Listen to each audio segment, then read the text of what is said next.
Kediler sadece sevimli değil, adeta birer doğa dedektifi. Deprem öncesi. Birçok kedi depremden dakikalar önce huzursuz davranmaya, saklanmaya veya kaçmaya başlar. Sanki yerin altındaki enerjiyi hissederler. İnsan duyguları. Kediler sahibinin ruh halini sezebilir. Üzgün olduğunda sessizce yanına gelir, stresliyken uzaklaşabilir. Kalp atışındaki değişimleri bile algılarlar. Hastalık sezgisi. Bazı kediler sahiplerinin hastalıklarını önceden fark eder.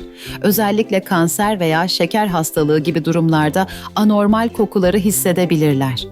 Kediler gerçekten altıncı hissi olan gizemli canlılar.